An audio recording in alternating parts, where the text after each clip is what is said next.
وہ واقعہ یہ لکھا ہے کہ ایک بشر نامی منافق تھا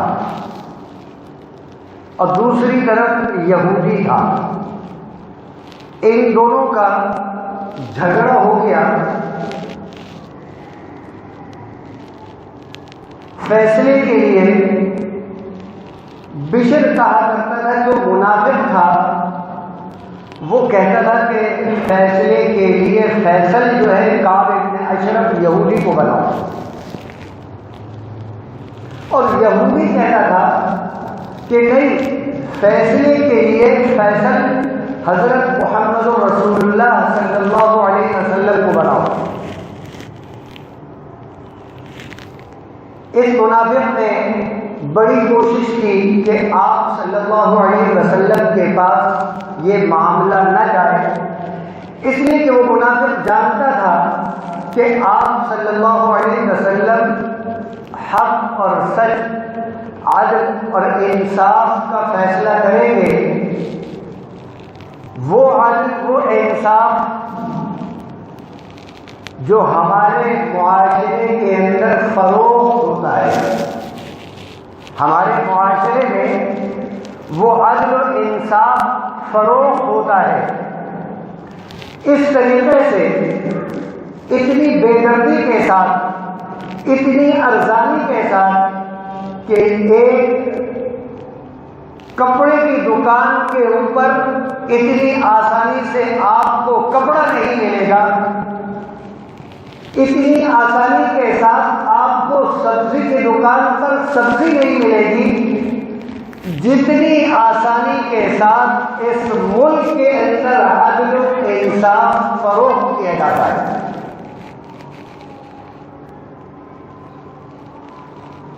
اوپر سے لے کر نیچے تک عدل و انصاف کا مقصد قطعی طور پر یہی نہیں کہ صرف عدالت ہے، چاہے عدالت ہو، چاہے پنچایت ہو، چاہے جرگہ ہو، چاہے کوئی اور صورت ہو، ہر جگہ پر انصاف بکتا ہے، انصاف بکتا ہے۔ اور یہ یاد رکھیں، جس معاشرے کے اندر انصاف بکتا ہو، وہ معاشرہ کبھی ترقی نہیں کر سکتا، تباہی و بربادی اس کا یقینی مقدر ہے۔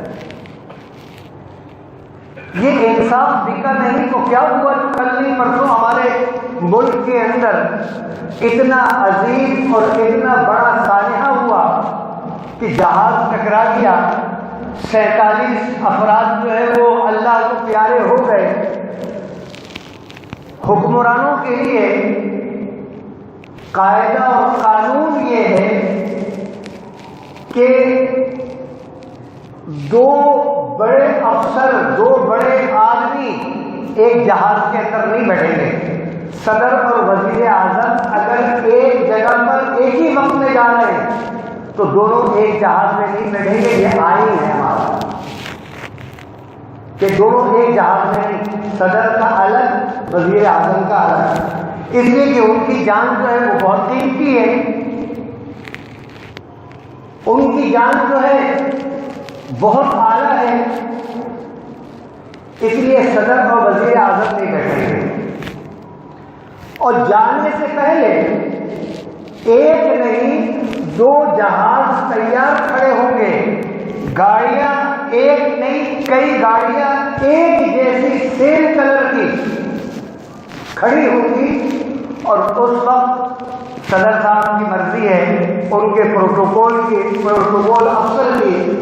کہ وہ جس کا دروازہ کھول دے، صدر صاحب، وزیر اعظم صاحب اس پہ بیٹھ جائیں گے، بقیہ گاڑی جو ہے وہ گدھوں کی طرح لائن کے اندر چلتی ہوئی نظر آئے گی آپ کو،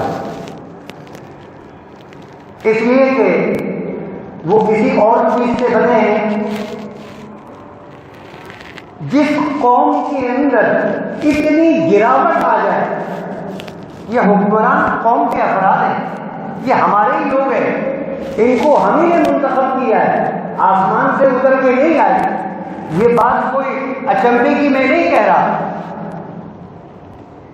یہ لوگ ہمارے ہی لکھے ہیں۔ وہ جہاز جس کے بارے میں مشہور ہے، زبان زد ہے کہ یہ استعمال کے قابل نہیں ہے، اس کو 47 آدمی کو بٹھایا اور اڑا دیا، بولا لے جا چل یار کوئی بات نہیں ہے، پہنچ گیا تو پہنچ گیا، نہیں پہنچا تو کوئی بات نہیں، اس لیے کہ وہ ان کی جان نہیں ہے نا، ان کی قیمت کوئی قیمت نہیں ہے۔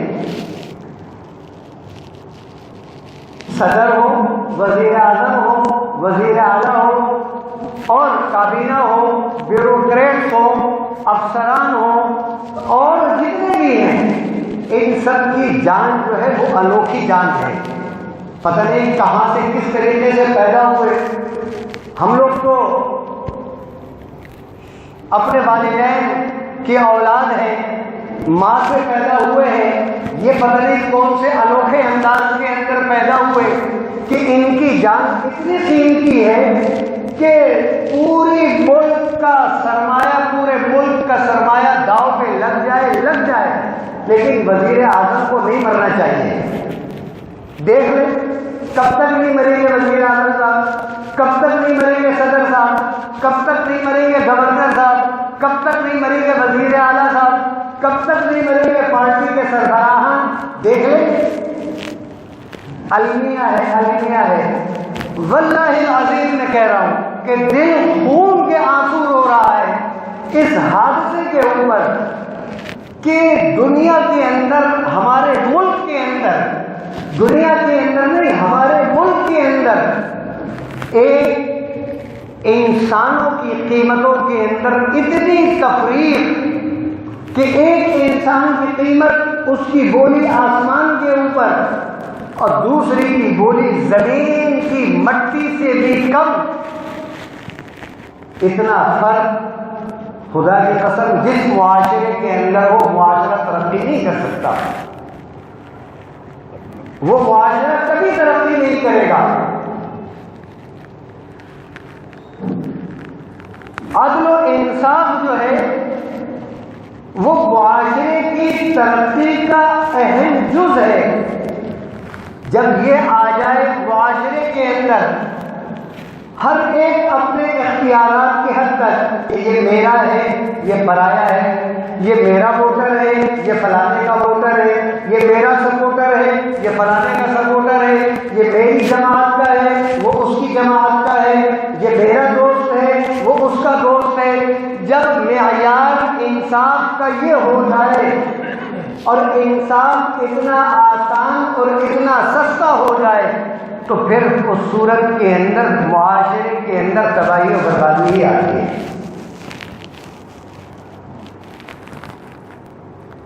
اللہ رب العزت نے